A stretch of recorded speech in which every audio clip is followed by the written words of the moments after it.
Hello friends, today your friend Juggler is going to telling you about, what if Naruto was died and the darkness reborn, part 4. Check the creator from link given in the description, and if you enjoy this video then please like, share and subscribe my channel. Let's start the story.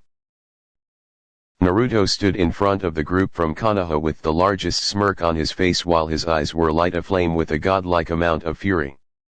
It was so very satisfying to kill that parasite, said Naruto as he reveled in the death of Danzo. The man had been trying to kidnap and turn him into a mindless weapon for years. He had done so much pure evil in the world that he was almost worthy of being made a chimera himself, but the simple fact that he only cared for his own power and tried to usurp those in a higher position made him worthless to him. He had kept his root program active despite it not being authorized to be active by the Fire Daimyo himself.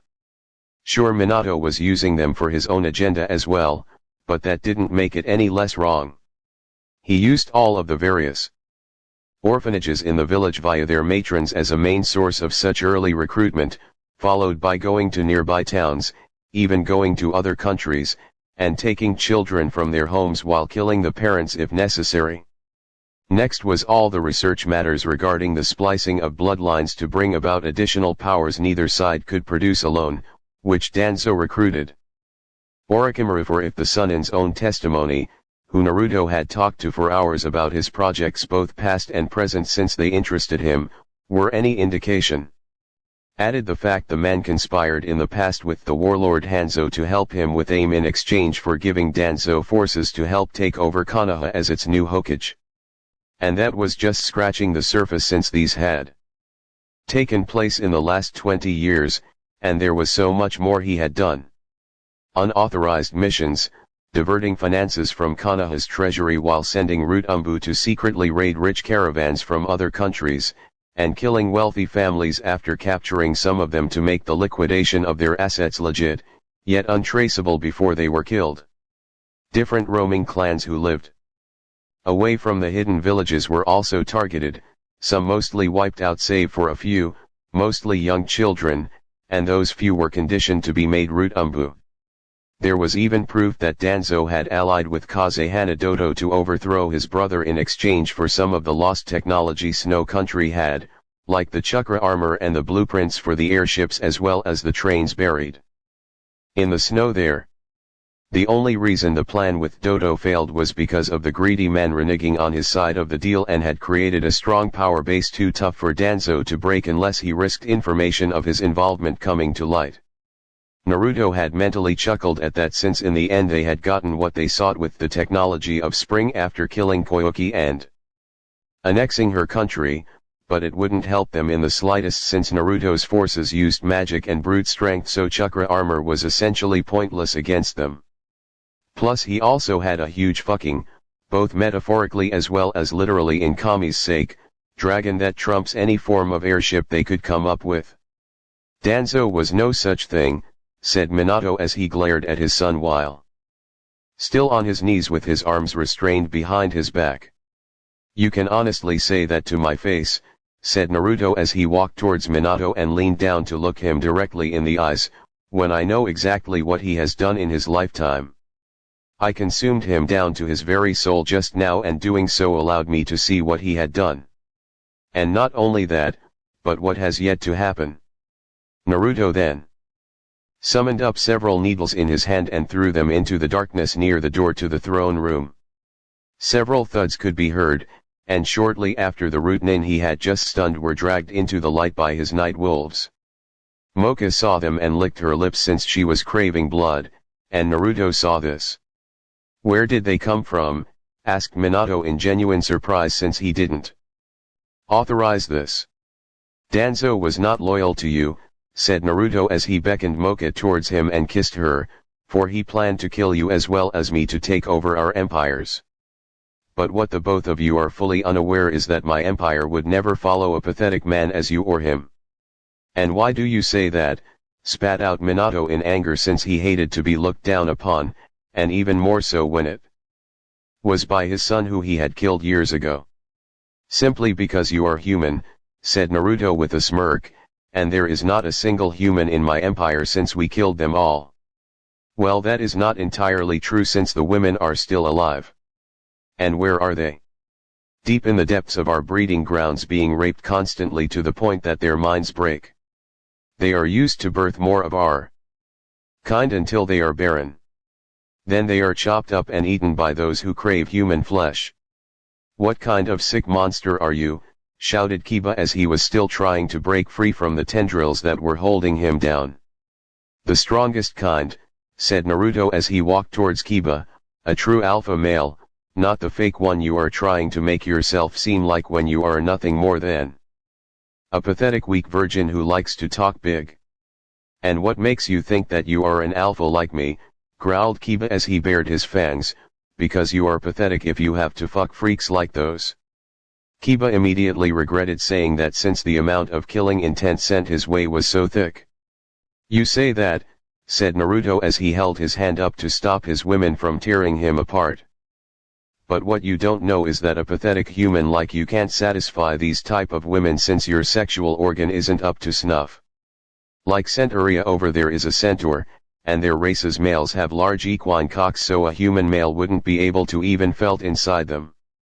You are human, you fucking idiot, said Kiba, so you have admitted that you can't satisfy them. I am not human. Laughed Naruto, I may have a humanoid form, I am the farthest thing from it with the ability of shifting my body in any way I wish. And besides, Naruto then used a tendril to rip off Kiba's pants and underwear. What lay underneath was a penis that would be normal looking on a small child, but to see someone in their adulthood with that size made it all the more humiliating. His lovers saw how small Kiba's penis was, since with how pathetic it was in size it could only be called that. They pointed and laughed as Kiba's face flared up in embarrassment. After they were all done laughing at his penis size, Naruto rearranged him in a kneeled position so that his penis was flat on the ground. What are you doing? Asked Kiba in fear, since the position he was in was not only demeaning but worrisome as well. Simple, said Naruto as he beckoned Centauria over to him. You insulted my women, which is punishable by death. But I have a much crueler idea for you. He then kissed Centauria as he also whispered something to her. She smiled at what he said and walked towards Kiba. You claim that you are an alpha male even though you don't have the tools to even consider yourself as one. You think that you can have any woman you want, but I am going to put an end to that train of thought right here and now. Centauria walked over to Kiba's shaking form since he was terrified by what Naruto had said. All the while Tsum was begging for him to spare Kiba, but Naruto didn't listen to her and used a tendril to shut her up by gagging her with it. She moved into position and lifted up her front left leg. She then slammed it down hard on Kiba's dick and balls, effectively castrating him as well as making him a eunuch since he had neither a dick nor balls anymore.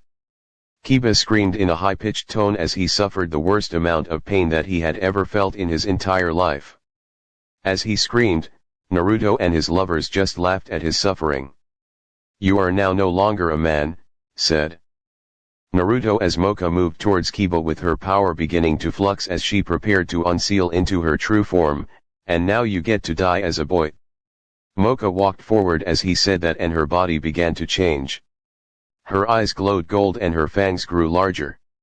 Her body grew twice the size it was when it was in her sealed form, as her sealed form ripped apart like a skin. Mocha's natural skin was a light grayish color with large wings that were spread out as she screeched in pain since the act of unsealing was a painful endeavor. Her fingers became knife-like and she lost her nose, with there being two small slits there so she could still smell her prey. Her mouth then opened up in four pieces that seemed like an X shape, and before Kiba could shout anymore, a worm-like tendril shot out of her mouth and latched onto his neck. He felt as his blood began to drain from his body and looked at his hands as they shriveled from the lack of blood. Soon, Kiba died a bloodless husk of a boy. Mocha burped as she finished feeding, but then went to eat the root nin that had tried to sneak attack them. As she sucked them dry of their vital fluids, Naruto walked towards Neji and Hayashi, but was stopped by a sudden influx of power sent his way. Naruto looked to see what had caused that amount of power, and to his surprise it was his father who had used the Shinra Tensei ability on him in hopes to hurt him. But it hadn't done anything other than make him sense the power used against him. Naruto saw Minato with the Rinnegan and smirked as he did. "So you have stolen eyes that are not your own," said Naruto with a smile, "and yet you call me a monster. So how exactly are you human if you are harvesting eyes like that?" "Behold," said Minato as he used the Rinnegan to pulse enough energy to break free from the tendrils that had bound him, "the power of a god." Minato then threw one of his signature kunao not at Naruto, but his lover Ursa, since he wanted to kill her and disorientate Naruto long enough to slit his throat. Yet, the very second that he teleported to the kunao, Ursa grabbed him by the throat and threw him backwards towards Naruto, who then grabbed him by the head and slammed him hard into the ground. "Just FYI, said Naruto as he laughed at his father's stupidity, "my lovers are the strongest of their races from all the years of training I put them through since I only mate with strong women. They are warriors down to the core and not just eye candy as you think. But since you think so highly of yourself with this so-called power of the gods, I am going to give you a chance to prove your self-proclaimed superiority." Naruto then clicked his fingers, doing so pulled his prisoners further away from the two of them while his lovers did so of their own accord since they knew what was happening. Many leaders in the past that had been dragged to this room had demanded a duel for their freedom as well as their families. Naruto could have simply killed them where they stood since he didn't really care for their demands. But he always accepted after telling them that once they lost they would be forced to watch their family be violated or killed in front of them. This way not only did they fight at their peak, since not only was it their own life on the line but the lives of their family as well, but when they lost they were in the state of sadness that Naruto wanted them to be in before he had them sealed away in their new prison cell to suffer in their misery for as long as he wanted them to. 4 tendrils made a hollow cube arena that power was sent through and formed a clear field of energy so that outsiders could watch but no one could escape until the fight was over. "Now is the time for you to prove your theory of having godlike power," said Naruto as he stood there with his hands behind his back. "But be warned that when you lose I will drag your family before you and violate them as I have done to so many others." Minato got back onto his feet and glared at Naruto with all the hate he could muster.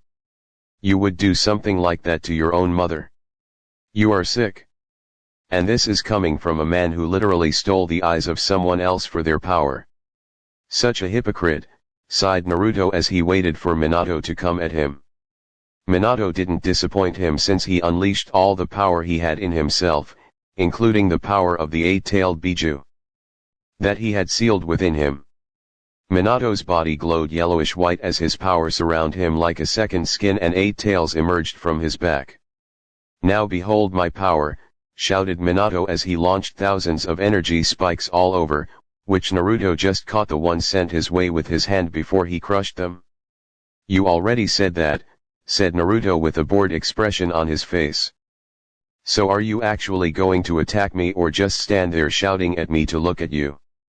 Minato then roared in anger as he began his attack. He teleported multiple times to every single one of the energy spikes, and as he did he attempted to stab Naruto with his blades he used.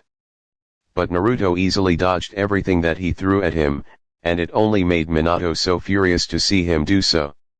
"So is this everything you have in the form of power?" said Naruto as he caught the blade with his hand on the last strike that Minato swung at him. As he had teleported, the spike disappeared when used, so it was easy to judge where he was going off of that fact alone, because if this is it then you are more pathetic than I thought possible. Minato grew even more enraged as he heard this and used his 8 tails to channel power into his hand to from a Rasengan. Once properly formed, he charged forward to strike Naruto down, and Naruto didn't move from his spot as he did. If Minato wasn't so pissed about this whole thing he would have noticed Naruto smirking as he was struck in the chest with the attack. The Rasengan didn't hurt him in the slightest, in fact his body absorbed it. Naruto then laughed as he punched Minato in the gut hard enough to launch him straight into the field behind him. It was meant to be a wall so he didn't die from it.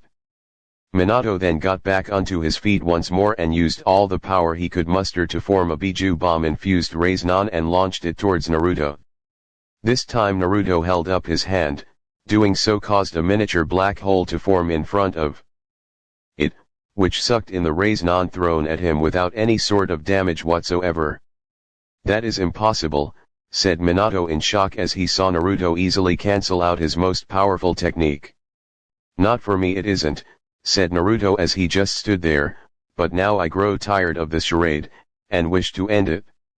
"I believe this belongs to you," said Naruto as he summoned up the Rasengan his body had absorbed and, moving faster than Minato could track, struck Minato in the same fashion he had struck Naruto.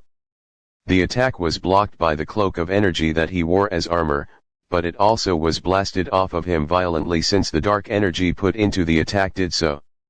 Minato fell to his knees weak, since he felt a vast amount of energy leave him since the eight-tailed Biju had been literally blasted out of his body. Naruto caught the orb of energy that it had become with a tendril and brought it towards him. "You helped my fellow Jinchuriki in his time of need," said Naruto as he held the orb, "and for that I grant you your much-deserved freedom." Naruto channeled power into the orb, which then vanished from his hand, but Naruto knew that it was just going to teleport elsewhere where the eight tails could regenerate his body fully. "What did you do to me?" said Minato weakly as he tried to stand and fight, but his body was too weak to do so. "I beat you," said Naruto as he walked towards him, plain and simple. Minato channeled the last bit of his power into his eyes to attack Naruto one last time. He used a Shinra Tensei one last time, but like before it did nothing. But this time the ending was different since Naruto quickly moved forward and stabbed him in the eyes with needle-like tendrils coming out of his fingers. While the Rinnegan was being extracted out of Minato, painfully might I add judging from the screams of pain, his eyes were still intact and he was still able to see out of them. Once the process was done, he summoned a mirror to see how his own eyes had changed. He still had the golden eyes, but now they had 3 rings within them as well that were black. "For one to claim to have godlike power, you were defeated so very easily," said Naruto as he sent the mirror away for use at a later time. "What the hell are you?" asked Minato in fear since he had been beaten so easily as well as lost most of his power too. "I could tell you," said Naruto with a grin as a tendril rose up behind Minato's head, "but I think I would rather show you." The tendril then sprouted a needle and punctured the back of Minato's head. Minato was forced to live every moment of Naruto's life, from the very first memory he had which was of him being stabbed for asking for food in the orphanage to the end of his life. He skipped not a single detail of the horrors of his life, and when he got to the part that happened after his death, he summarized it instead of telling him everything. Minato saw the fall of heaven and hell, but not the reason why. He saw death as well as Satan die by Naruto's hands, but not Kami's fate.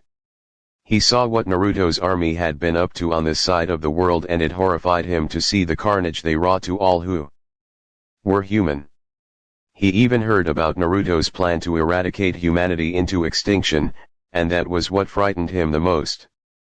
Once all the memories were implanted into his head, the tendril retracted from the back of his head, and Minato now looked at Naruto as he tried to crawl away from the monster he had become. "So you now know of what I have done since my death," said Naruto as he released the barrier around them. He bound Minato once more so that he didn't try to run. To be honest, he wouldn't have gotten very far in his weakened state, or any state for that matter, since his men would have been able to handle him, or at least he would like to think they would be able to. Yet I'll get to you in a bit since I want to deal with the others first. But where to start? Choose Minato, Hana, or Kurane. "I won't choose," said Minato before he screamed in pain as the tendrils squeezed him harder. "You really don't have a choice," said Naruto as he walked up towards him and got into his face. "Now I will ask you again. Choose either Hana or Kurane. Kurane, said Minato finally, and as he did as ordered the squeezing stopped. Excellent choice, said Naruto as he whistled. Out of the shadows behind his throne, two tails emerged and grabbed a hold of Kurane by the legs. She kicked and screamed as she was dragged closer to the creature that had her in its grasp, but in the end all she was able to do was get one foot free while the other kept her airborne and upside down. She screamed as the other tail grabbed a hold of her leg once more, and then pulled her legs apart in a forced split. Please stop this, screamed Kurane in pain as the tails were pulling hard. It hurts. It hurts. Yet, neither Naruto nor any of his lovers did a single thing as the tails finally pulled her with enough force to rip her in half. Kurane died with a painful look on her face, and the creature then threw her corpse into its mouth before appearing in the light so that the others could see who it was. And to their utmost shock, there stood the Kyuubi in all of his demonic glory. I see you are surprised to see the Kyuubi alive and well considering you tried to kill him through sacrificing me, said Naruto as he sat on his throne. The Kyuubi curled up around it in a way that Naruto was still visible. For when I became what I am, I felt pity for the demon who had saved my life. More times than I can count, so I took it upon myself to find a way to revive him like he had done for me for years. So with the help of several mages I extracted his soul from my own, but doing so left him weak since it was just the soul that was extracted and none of his former power. I granted him some of my own which in time will grow until he is back to what he once was. Do you understand what you have done, you brat? Shouted Minato as he glared at Naruto. In the manner of an hour I have basically screwed every single one of your plans to try and take over my empire, said Naruto with a smile. Plus I have revived the creature you wanted dead for selfish reasons. What are you talking about? It took me a while to figure it out, but I finally understand why you had me killed. You wanted to be the strongest shinobi ever, yet the strongest of them were the Jinchuriki. The strongest of those being the container of the Kyuubi which only an Uzumaki could contain. You are no Uzumaki, and it upset you that the strongest of the Biju could not be used by you, so you had it killed so there would never be anyone to challenge your power, and then took the 8 tails as your own to enhance your infamous power. How did you know that? Asked Minato in shock that his secret had been found out. To be honest, it was more of a guess, said Naruto with a smirk, but with you admitting to it, well. Damn you, said Minato as he hated being deceived like he had just been. Naruto just laughed as he used a tendril to pull Neji out of the webbing he was still stuck in and bring him before him. Neji was genuinely frightened of him, seeing him kill off who he did and weakening Minato as he had. Why do you look so afraid, Neji? Said Naruto with an unreadable look on his face as he leaned his head on his fist. Because I am afraid, said Neji, who was being honest since he didn't want to piss Naruto off any more than he already was. As you should be, but I am not mad at you, old friend. You're not? Asked Neji in confusion. Not at all, said Naruto with a smirk. I actually wish to apologize to you over something I said years ago. What did you say that deserves an apology? Years ago when I avenged Hinata's honor by fighting you, you claimed that fate was on your side and I was destined to lose. I told you that fate was a crutch and to not just accept it as it is. Well, Neji, I was wrong. Fate did exist and one could not simply fight it as I thought since the gods themselves enforced it. But the old gods are now gone, so fate no longer exists as well. So I apologize and I offer you the chance to survive what is to come, but for a price. What exactly do you want? Asked Neji in fear. Your humanity, said Naruto with a slight glare, for my wish is to make the human race extinct. So if you wish to live in this new world, you must be rid of your humanity. Started Neji before he was interrupted. Neji, shouted Hayashi while he tried to free his hands enough so he could activate the seal on Neji's forehead, don't you dare listen to him. You are a proud Hyuga and shall remain one. A proud Hyuga you say, said Naruto as he used two tendrils to hold Hayashi's hands apart so he couldn't use the hand seal to activate the seal on Niji's head. Is that why you were trying to use the seal on his head to force him to say what you wanted him to say? Stay out of this, brat. This is my empire, so I will do as I please. Do you see that, Niji? While I try to talk to you in a civil manner, your own flesh and blood only wishes to hurt you for their own sick reasons. We are more alike than you know. Say I accepted your offer, said Niji to Hayashi's anger, which he would have shouted if not for Naruto gagging him. What exactly would I need to do? As I said, sacrifice your humanity. And how would I do that? Asked Niji, who was not really liking the sound of it. I will inject you with energy that will painfully, as well as violently rid you of it, but in the end you will be reborn anew as a race known as the Chimera. I'm not so sure about that.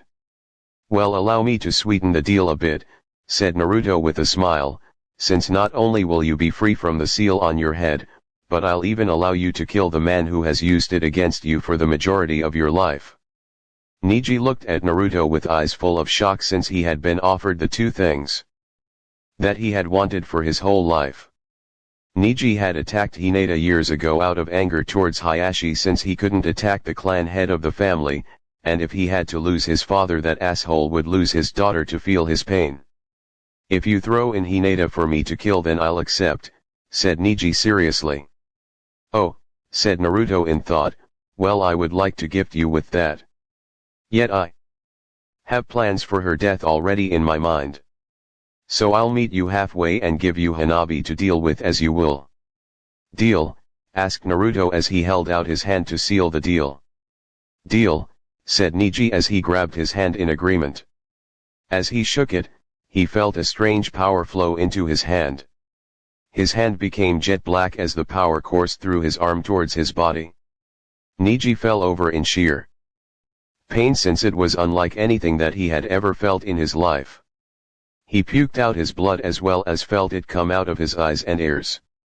But that wasn't the worst part, since soon he hacked up his vital organs as well, since his body rejected his human organs to grow more in their place. Niji had choked when his intestines came out and had to pull it out by hand. His eyes fell out, and what replaced them were bright gray ones that gave him perfect nocturnal vision, along with the effects of the Byakugan that he had while he was human. In the end his body had turned fully dark as the pain finally stopped. With a surge of power the darkness of his body vanished and his skin became pale. His body became clothed once more as Niji flexed his new body to adapt to the surge of power that he had been gifted with. Niji wore a hooded gray cape with black markings and large rolled-up cuffs, along with long black ribbons and bandages across his arms. He also wore an open shirt beneath his vest that shows his chest, a loose black tie, two belts, and black pants.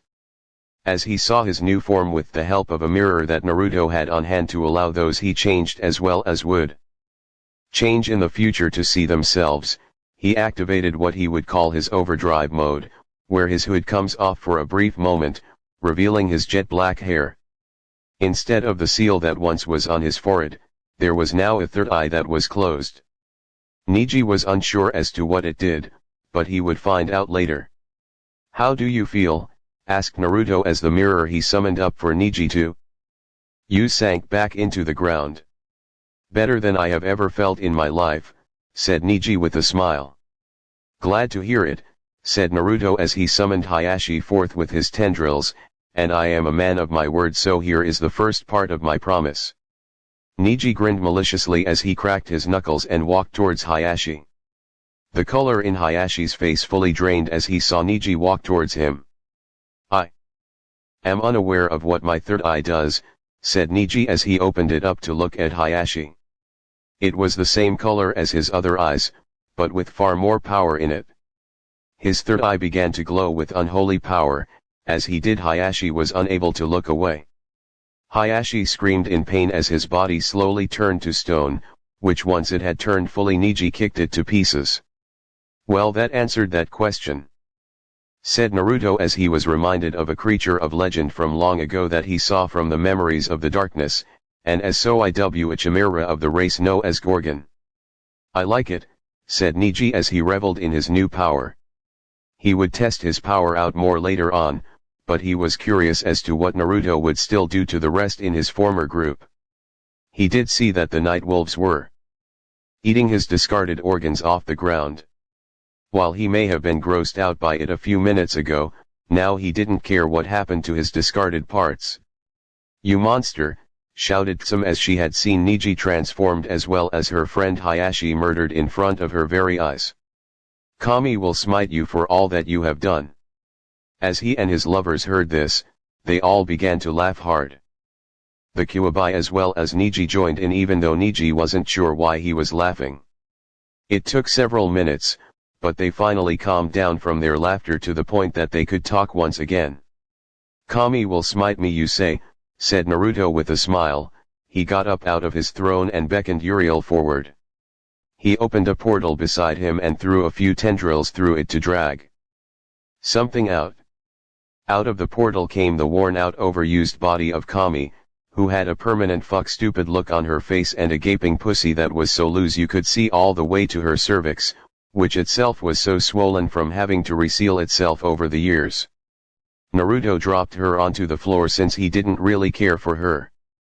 Hell, not even her own daughter Ursa gave two shits about her and was smiling seeing her cum dumpster of a mother being manhandled like she was. Because this is her.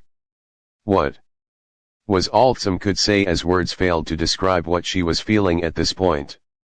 "I captured her early on in my campaign of domination and gave her to the last dragon in existence to breed with. This is what she has become after 7 years of non-stop rape from a dragon. But he has grown tired of her overused pussy and wants a new tighter hole. And I promised him one." Naruto then placed his head on Kami's body as she slowly tried to crawl towards him since cock was all that was on her mind anymore since she had been thoroughly mind-broken. He extracted her immortality from her and walked towards Hana with it in his hands. He slammed the orb that was immortality into her gut, to which she screamed as the power coursed through her painfully. "What did you do to my daughter?" growled Tsum as she saw her daughter's body spasm in pain. "I simply prepared her for her new husband," said Naruto as he picked her up by the neck. He then threw her into the portal across the room, but then again she was immortal now so she would live.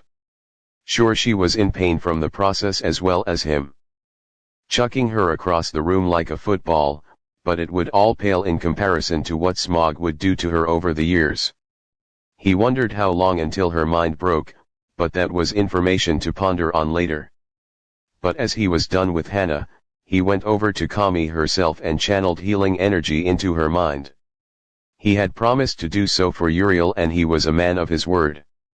He saw it in her eyes that she was beginning to understand once more as her mind was healed. And after a few minutes she began to sob as the horrible atrocities she had been forced to suffer all came back to her. She saw Uriel standing there though and directed her attention towards her. "Uriel, help me," said Kami with tears in her eyes, and was shocked to see Uriel just stand there with a wicked smirk on her face. "And why would I help the bitch who saw all angels as pawns in a game to solidify her own power," said Uriel as she walked over and kissed Naruto, "to be thrown away like we were nothing when it was all over." "What are you talking about?" said Kami who was shocked that she knew the truth. "Don't play dumb bitch," said Uriel with a frown. "Your brother, the Shinigami, tried that and he was killed by my lover in the end." "Lover?" said Kami in shock that she would be betrayed by the dead of her angelic forces, and she would join up with the darkness itself. "Yes," said Uriel, "he is my lover since he showed me the truth that you and the other false gods hid away and spared me when the heavens were destroyed." "You let him destroy heaven," shouted Kami with all the fury her weakened body was able to muster. "I did," said Uriel as Naruto formed the hammer that he used to smash the heavenly forge and handed it to her, "and now all that remains is you. But luckily for me I am able to rectify that." She lifted up the hammer with both her hands since it was fairly heavy. Kami screamed for mercy as she did, but Uriel didn't listen to her pleas and slammed the hammer down onto her head hard. Her head splattered, and thus ended the life of the goddess Kami. That felt great, said Uriel as Naruto took the hammer away from her. I'm glad I could supply you with the closure you needed, said Naruto as Uriel smashed her lips onto his and kissed him deep with tongue. A few minutes later they parted with Naruto telling her they would continue later. He diverted his attention to the last two people in the group and smiled since he had plans for the both of them. He opened up a small portal and grabbed a syringe that was on the other side. He had asked Orochimaru to make a special drug with some in mind, which he did so gladly and finished it within 20 minutes of the request since there was no one trying to stop him or find him to kill him, so he was able to pay full attention to his work without the worry of someone trying to kill him over his past actions. He walked with the syringe in hand towards Tsum, who was afraid of what was in it. What are you going to do to me? She asked, all the while afraid of the answer. Preparing you for a fun game my night wolves as well as those of the werewolf race like to play, said Naruto as he stabbed her in the neck and injected the drug into her body. What was that? It is the dog version of catnip, said Naruto as he snapped his fingers. His night wolves came forward, each with a full erection as they smelled the female pheromones coming off of Tsum. As you can see, my pets wish to mate with you, but I like to give their potential mates a chance to run. I will send you into the middle of a forest. Pick any direction you wish to go since it is 100 miles in any direction. Make it out and escape your fate, but I highly doubt you will. Naruto then snapped his finger as he laughed. Once he did, Tsum fell into the hole that appeared under her. Sick her boys, said Naruto as his night wolves ran towards the door to capture their prey. They had done this multiple times, and they enjoyed the thrill of the hunt. Plus the drugs that she was injected with made all who were of a canine race within 100 miles aware of her presence and that the hunt was on, so they entered the forest as well to hunt her down. The dark forest, there she was, sauntering through the woods unsure as to where she was exactly. When she transported via wormhole to the forest, she had ended up on a platform that had been placed in the direct center of the forest. No one was there and there was simply a sign there that said abandon all hope ye who enter here. She got up and hiked along the path she saw when she felt the feeling of being watched, the fine hairs on the back of her neck standing up. She turned and looked, and for just the flash of a moment she thought she saw a set of eyes in the brush. She paid it no mind and thought her mind was playing tricks with her since she didn't smell nor sense anything there. She continued onwards and the feeling persisted. Each time she looked she saw nothing and it made her feel extremely uncomfortable. She was about a mile away from the starting platform when she turned a corner on the path and there was a large wolf in front of her. She stopped, as did her heart. In all the times she had traveled through woods in her lifetime she never saw anything more ferocious in her lifetime. She looked around and saw a couple more wolves to her sides. She cautiously started off the path through the opening that was most readily available. She didn't know whether to run or stand her ground, yet she knew she couldn't have outran them if she tried. As the other two followed she lost track of the large one that was in front of her. She started looking for a tree to could climb to escape them since she was a shinobi, and doing so would allow her to travel through the woods far more efficiently as well as safely. She was staring to sweat, her heart raced, and then out of nowhere the large one was back in front of her. She took notice to the other two on the sides of her and then noticed there wasn't two but 6 of them that had her surrounded. That was 7 in total. She had no idea how a pack of wolves had surrounded her so easily and early on in her banishment into these woods, but she was mortified about it since she knew this was going to be attacked by wolves and violated against her will. Lost in her thoughts of despair, she felt something pressed against her ass. She looked back and saw the nose of one of the larger wolves buried in her ass. Another was in her crotch as the pack had moved much closer, surrounding her completely. In a panic she finally overcame her initial fear and started to run. She didn't even get one step as one of them grabbed her by the jeans and unbalanced her, dragging her to the ground. They were on her instantly as she fell. All she could hear was the growling of them all and the feel of teeth against her flesh. Her shoes were ripped off one by one and then her top. She felt them pulling at her jeans as they came off, her legs were kicking as she struggled against them. She started screaming when she felt a paw being pushed into her mouth. Her screams now muffled, her panties and bra were torn from her. There she laid, naked except for her socks, a paw in her mouth and two wolves standing on her outstretched arms, holding her there helpless. The large one she had first seen stepped between her legs, obviously the leader of this pack. He licked at her crotch. Instinctively and stupidly she kicked at him and pushed him away. Immediately she felt the grip of a large set of jaws on her throat. Feeling them tighten on her made her lay still as the leader pushed his snout into her crotch again. He started licking her once more, pushing his tongue just inside her, the feeling of his rough tongue on her clit. She was getting wet, which she was ashamed of but was completely unaware that it was a side effect of the drugs injected into her to break her mind once the rape started. It was partially from the fear but also from excitement of all of this and also because of the tongue lashing she was getting. As the leader continued she started to grind her hips towards him. The jaws on her neck released at that time and the paw was removed from her mouth. She wanted his tongue deeper inside me since it had been so long since she had been with a man since her husband had left. Shortly after Kiba was born and others were just too weak in her mind. If this had been a man she would have grabbed his head and shoved him into her. As if the wolf knew what she wanted, his tongue went deeper inside of her. She could feel his teeth against her soft but wet pussy as his tongue was inside her. The two wolves holding her arms down started licking her tits. Her nipples were hard and erect and loving being licked. She felt another tongue on her ear and yet another licking at her neck. The feeling was almost euphoric. As the fear left her, a wave washed over as she came hard on the tongue in her cunt. When he had finished she noticed the two holding her arms down were female wolves. For some reason she had just assumed they were all males. One of them took hold of her wrist with her mouth and pulled her arm back over her body, rolling some onto her stomach.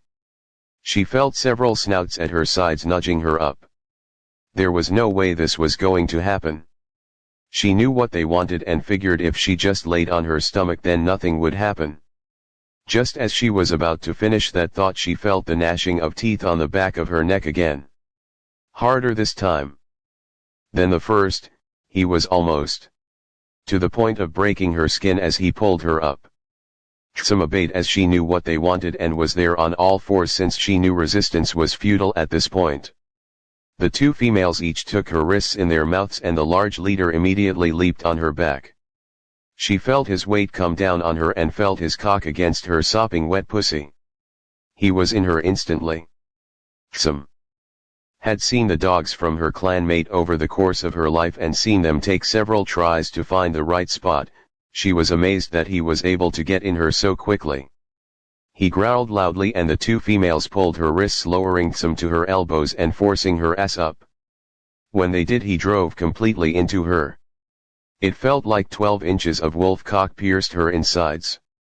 She moaned out loudly as he started to fuck her with the reckless abandon of a dog fucking his bitch. His bitch, some thought to herself, there she was bent over with this wolf giving her the best fuck of her life like she was a bitch in heat, which given her clan's bloodline was more or less the truth. One of the females loosened on her wrist. As some started to place her hand down to raise herself, one the male stood on her hand and arm holding her there. The other female took the same position on Sam's other arm as the leader continued pounding away at her. She could feel herself getting ready to come again when she noticed the one female laying in front of her, on her back with her legs spread. Sam was in disbelief until she felt the other female on her arm bite the back of her neck and pushed her towards the other wolf. Sam started to lick at the female's pussy and as she did she heard a slight whimper. The leader was pushing against her. Some could feel him starting to swell, and on his next thrust some pushed back and felt his knot slip into her aching cunt. She ground herself against his knot and came, moaning into the wolf's pussy that was becoming increasingly wetter. The leader brought his leg over her ass and they were tied ass to ass. Some could feel him filling her with his seed. She started to lick the female in front of her harder, feeling her hair against her face as she got wetter. Some couldn't believe when she came, gushing against her and in her mouth. Her face was wet from the female wolf and the leader was pulling his knot out of her. Some felt his cum run down her legs. The one male holding her arm down moved and was replaced by one of the others. The female moved as well and was also replaced by one of the others' males. The male that was holding her wrist down mounted some and as the first, immediately pushed himself into her. The other female lay in front of Tsum and this time she didn't resist or think and started lapping away at her open cunt. Tsum was completely lost, the sun was setting above them and there she was a sex slave to a pack of wolves. The second male knotted her and filled Tsum with canine sperm as she brought the other female to orgasm, as well as herself. She squirted her juices into Tsum's mouth and she greedily lapped them all up. When the second pulled out of Tsum he was immediately replaced by the third. She was steadily becoming exhausted and could feel her knees starting to ache, and yet she knew she had two other wolves to endure when this one finished. As he entered the wolves on her wrists let go and stood back. Tsum didn't move and stayed in the position they obviously wanted her in. Tsum was being such a good little slut, and although she had never really given animal sex much thought, she had succumbed to this and enjoyed it. It seemed like the drug was working perfectly. The third one finished with Tsum and the fourth was right there. She wanted to give her elbows some relief and hesitantly lifted herself to all fours. The fourth one was different. He stabbed his cock into her and then pulled back out. He kept fucking her with this stabbing motion, completely filling her then back out. It was driving Tsum mad. It was as if a man were fucking her instead of a wolf. The two females started licking at her hard nipples, feeling their tongues on them and the occasional nip, and the male stabbing his cock in and out of her had Tsum coming yet again. He knotted her just as the others and filled her with his seed. She wasn't sure how much more she could hold. At this point, her pussy was already sloppy wet and dripping with the others' sperm. When he finished with Tsum he pulled and left a long trail of cum running from her aching pussy and puddling between her knees. Tsum looked over at the last wolf with her oversexed eyes. He was obviously the youngest of the pack. He got behind her and Tsum wasn't sure if her sore, well-used hole could take much more. Almost sensing that, she felt the tip of his cock against her ass. As she was trying to get the word no out of her mouth when he shoved his wolf cock into her ass and the no turned into more of a howl. Thank Kami he was smaller than the rest. He fucked her ass with the youth and vigor of a young man. The leader had moved in front of her and she could see his fully erect cock from its sheath. He put his front paws on Tsum's shoulders and was in front of her face. One of the females nipped at the side of her neck and she took one hand and placed his cock into her mouth. As she did he started to fuck her face the same way he did her cunt. Tsum felt him pushing against the back of her throat and gagged against him. Her saliva ran from her mouth and his cock as she coughed. He was relentless just as before and continued fucking her mouth. It was difficult to breathe and she had to time her breaths between thrusts. The smaller male in her ass pushed himself into her and she felt his knot swell in her ass. They were soon ass to ass and he shot his cum deep into her ass.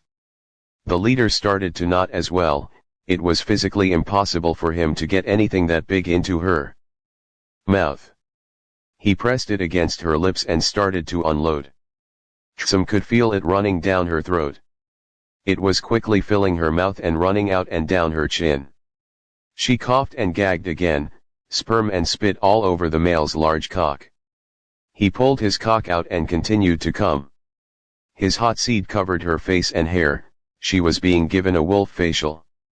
When he finished he got off of her shoulders. The young male in her ass finished shortly after that. It was at this point that Ksum fainted from all that happened to her, and as she did the wolves dragged her back to their den to be used as a breeder along with the others they had captured over the years. "Castle, now that she is out of the way we can finish this up," said Naruto as all that was left of the part from the east was Minato. "Kill me and get it over with, brat," said Minato in rage that all of his plans had gone to hell so quickly. "My family will avenge me when I am gone and my empire will see my death as a driving point to invade your lands." "First," said Naruto as he held up a single finger, "your people could come at us with all the strength they could muster and it would not be enough since we are stronger than you, and that is the basic soldier. We haven't even gotten to the point of our mages and various other creatures we have that exist only to kill humans when ordered. And second, you think I'm going to kill you here? That ending your life in this place will satisfy my desire to crush you and everyone like you." "Don't make me laugh," declared Naruto with Minato looking confused as he said that. "So, you're not going to kill me here?" asked Minato with Naruto smirking at him. "No, I want you to return to your pathetic fire empire. Let them know that Uzumaki Naruto is alive, well, and getting stronger by the second. I want them and you to come at me with everything you've got," said Naruto while flexing his right hand before forming a fist. "You would be foolish to not kill me here. When I get free from these chains, I'm going to show you why I had become the emperor of my own empire," said Minato while tensing his body. "You already lost to me once, Minato," said Naruto with a chuckle, "and time is not on your side either. But before I send you on your way I have a gift for you." Naruto then whistled, and to Minato's shock as well as horror, Kushina came out of the shadows wearing lingerie that had holes over her pussy as well as her nipples. "I told you I would violate your family when you lost our fight," said Naruto as he summoned a table that Kushina lay down on her back with and spread her legs for him. "But what I didn't tell you was that I have been fucking Kushina for days now to break her mind. And as you can see she belongs to me now. Isn't that right, Kushina?" "Yes, master," said Kushina as she played with her nipple and clit at the same time. "I belong only to you. Minato's dick can't satisfy me anymore. Please fuck me with your cock in a way Minato never could." "You hear that, Minato?" said Naruto as he unzipped his pants. "I have her begging for it while you have been neglecting her. What kind of a man would just ignore a hot piece of ass that was literally thrown in your face? She told me all about how she tried to be intimate with you and you snubbed her. You really are pathetic," Naruto said as he freed one of his hands long enough to unzip his pants, releasing his erection, which had swelled to an impressive 12 3/4 in length and 3 in thickness. Minato looked away from the scene in shame since really what else could he do? "Yes, master, fuck my face," she shouted, as Naruto lowered her face towards his tool. Slowly Naruto applied more and more pressure, pressing into her mouth, insistently gaining ground since it took a bit to fit it all in there. "MMMMMPH. MMMMMPH. Kushina grunted and gagged, as her cheeks bulged and her mouth slid onto his dick. Grasping her panties in his hand he tore them away suddenly. Her pussy was now fully exposed right in front of him. Renewing his downward pressure on her body, he dove into her sex with his tongue, causing her to moan around his shaft. Naruto's face was as close to the center of her legs as he could get, trying to get his tongue as deep as possible. His mouth was all over her, lapping at the insides of her cunt, as he nibbled on her clit and lapped her juices. Her legs shook in his hands, but he held her tightly. He sensed the anger from his lovers for mating with a human female like he was in front of them, but in the end he would make it up to them. Kushina could feel the turgid girth of her darkness-empowered son penetrate deeper and deeper into her mouth and throat, while his lips and tongue continued their assault on her body. Slowly an orgasm began to creep up on the mother of 3. Naruto jammed his tongue deep into his mother's sex, cradling her tightly, as her body went rigid in the throes of a mighty orgasm. Slowly the dark-headed sex fiend withdrew his tongue from Kushina's spasming gash and slid her mouth and throat off of his mighty wand. Kushina sagged in his grip and drew in deep breaths of air. "All right, dear mother of mine, I think there's enough fluid to fit this fucker inside you. Now grit your teeth because this will hurt a bit," he said, as he flipped her over and began to push her down onto his engorged shaft. Kushina's nether lips slowly parted, as Naruto's cock pressed into them harder and harder, until with a pop, the head of Naruto's cock slipped into her. Smiling to himself, Naruto began to push more of himself into his mother.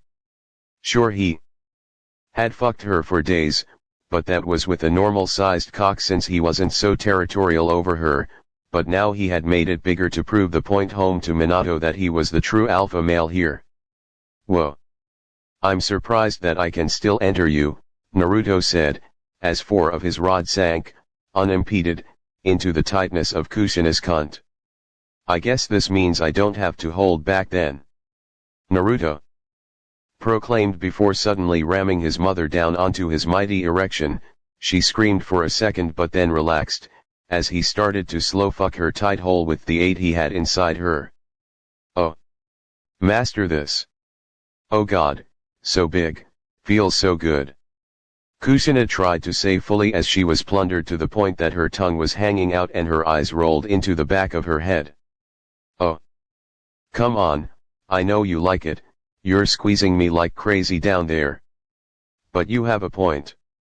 There's still a good 4 outside of you, and I know you can take it all."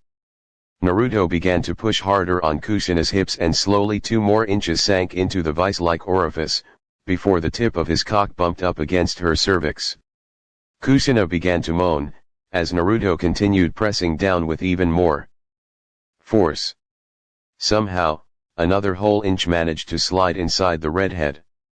The head of his cock was now pushing hard, into the neck of Kushina's uterus, and she actually felt the tip spreading the tiny entrance to her womb, as it leaked warm sticky pre-cum inside. There was a moment's hesitation, and for a second Kushina thought that she would tear inside. Then, Naruto felt a tight ring slip over the head of his penis, as the last few inches of cock vanished into her warm body, and her lightly furred cunny lips butted up against the hairless base of his cock. Kushina knew that the head of Naruto's cock was now inside her womb. Smiling to himself, Naruto began to move his mother in time with his thrusting hips, fucking into her with wild abandon. "Wow mother, you feel so good, hot tight and wet. It's a shame that this is our last time together," he said as he increased his speed. Kushina could only sigh, moan, and whimper in mingled pleasure and discomfort, as she was stretched inside by her son's furious invasion of her innermost depths. She was too lost in the pleasure to understand what she had said, and several minutes later he came inside her to the point that her belly bloated up so she looked at least 4 months pregnant and fell forward on her stomach in front of Minato, who could only look at her with disgust for turning into such a whore. But that thought was quickly dismissed when a giant 10-ton weight made of darkness fell from above and crushed her body into paste in front of him. "What, why, were the only things Minato was able to say about this whole thing. Since he was unsure why Naruto would kill her if he was keeping her as a sex toy. "It was never about the sex," said Naruto as he zipped his pants back up, "it was about pissing you off. I am going to take everything from you, old man. And I emphasize everything. Only when you are alone, broken, and have absolutely nothing else to lose, will I kill you." Naruto then opened up one more portal and this time he had grabbed his sister from where he had her locked away for the past few days. She had been locked away and unsoiled since he didn't care to do anything to her. She had done nothing to him personally, so he had no anger towards her other than the fact that she was human. Before she could say anything, she was gagged and turned upside down. Naruto ripped her pants and panties off and smiled as he saw that she was a virgin, since that would make this all the more painful for her. "You leave her alone," said Minato with all the rage he could muster. He had just seen all who came with him suffer various horrible fates. His wife literally fucked in front of him, making him a cuckold, and now it seemed like his daughter would suffer the same fate. He couldn't handle it at this point, and was going to try and protect his daughter if it was the last thing he did. Or else you will what? Laughed Naruto as he rolled up his sleeve. I have already beaten you and taken your power from you. You can do nothing but lie to your daughter and tell her that daddy is here and it will be alright. But guess what, Minato? Naruto then plunged his hand into Naruto's pussy hard enough to puncture past her cervix along with her womb and multiple organs. Naruto screamed in pain as she was violated in the most lethal way imaginable and felt as the blood flowed out of her pussy and began to flow down her body. Naruto dug deep enough to grab a hold of her heart and ripped it out the same way he had entered her. Naruto felt her life fade away from her, and she then died from the blood loss, to which Mocha began to drink since virgin blood was hard to come by these days and she wasn't going to allow it to go to waste. Her heart still beats for you, said Naruto as he held Naruto's still beating heart in his hand in front of Minato's face. At this point Minato's mind had fully shut down from all the shock and Naruto placed her heart in Minato's hand and turned away. He walked several steps away before he snapped his fingers and sent Minato back home via wormhole. That was so therapeutic. So what do we do now? Asked Niji, who had thoroughly enjoyed. So, that's it for today. I hope you guys like it and enjoyed the story. Don't forget to like, share, and subscribe my channel for great stories like this. Thank you, see you soon in next video.